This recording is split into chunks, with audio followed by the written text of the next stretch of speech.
Have you ever wondered why we call it root beer when there's actually no beer in it?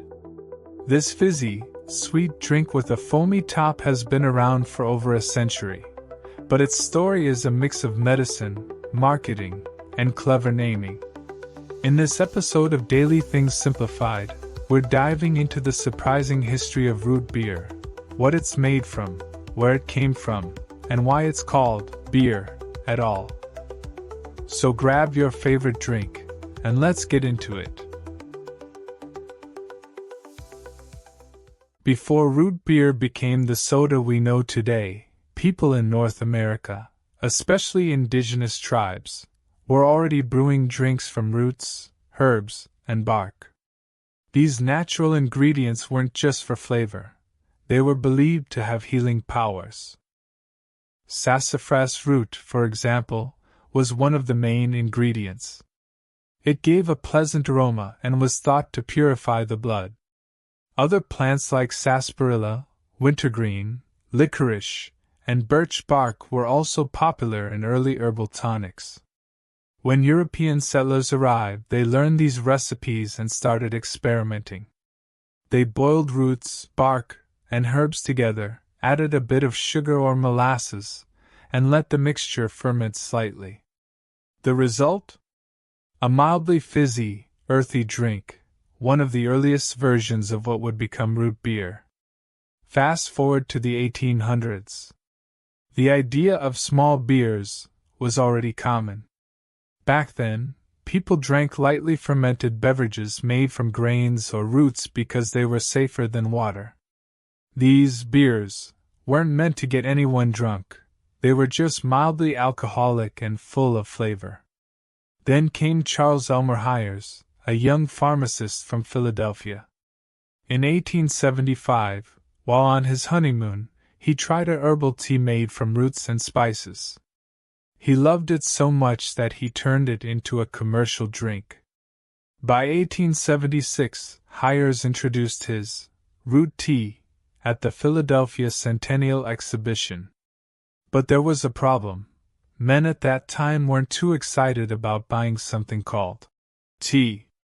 So Hyers changed the name to root beer, a bold move that instantly made it sound stronger, manlier, and more appealing. And just like that, root beer was born. So, was it actually beer? Technically, yes, but only a little. Early root beer was fermented, meaning it contained a small amount of alcohol, usually less than 1%. That tiny bit of fermentation gave it bubbles and a bit of tang. However, as time went on and pasteurization improved, companies started making it completely non-alcoholic. By the early 1900s, especially during Prohibition, root beer became a popular family-friendly alternative to alcoholic drinks. It had the comforting beer name, but without the alcohol. That's one big reason it kept the word beer in the name. It was a smart marketing move that helped it sell during a time when real beer was banned. Now let's talk about what root beer is actually made of. Traditional root beer recipes included sassafras root, the signature flavor. Sarsaparilla root adds depth and spice. Wintergreen, a minty, refreshing note.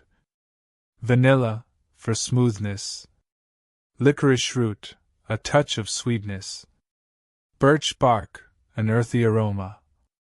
And spices like nutmeg, clove, and anise.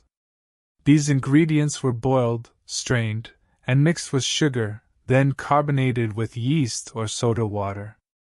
Today's commercial root beers are a bit different. Since the 1960s, the FDA banned natural sassafras oil because it contains safrole, a compound linked to liver damage in lab animals. But don't worry, modern root beer uses artificial sassafras flavoring or safrole-free extracts, which are completely safe. So when you drink root beer today, you're still getting that same nostalgic flavor, just without the dangerous parts. One thing that makes root beer unique is its creamy foam. That frothy head on top isn't just for looks. it's part of the tradition. Early brewers added ingredients like yucca extract or soap bark to help create that thick foam. It gave root beer a rich, almost dessert-like texture that made it stand out from other soft drinks. That's also why root beer pairs so perfectly with vanilla ice cream, creating the famous root beer float. Invented in the 1890s, the float combined cold soda and melting ice cream into one creamy, bubbly treat that became an American classic. Interestingly, root beer's popularity is mostly limited to North America. In the US and Canada, it's nostalgic and widely loved.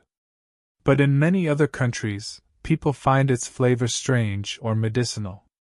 That's because the taste of sassafras and wintergreen is uncommon in most global cuisines, so to some, it tastes more like toothpaste or cough syrup. Still, root beer remains a proud American invention, a reminder of the country's early herbal medicine roots and creative branding. Today, you'll find dozens of brands, from A&W Barks and Mug, to local craft root beers that bring back the old recipes. Each has its own flavor balance, some spicier, some creamier, some with vanilla or honey. Even though it started as a medicine and turned into a soda, root beer has stayed true to its unique taste and heritage. And whether you love it, hate it, or have never tried it, there's no denying it's one of the most distinctive soft drinks in history. So now you know why it's called root beer, where it came from, and what's really inside it. It's a drink that started as a homemade remedy, evolved through clever marketing, and ended up as a sweet American classic. If you enjoyed this breakdown, don't forget to like, subscribe, and hit the bell icon, because on Daily Things Simplified, we make everyday things make sense. Thanks for watching, and see you in the next one.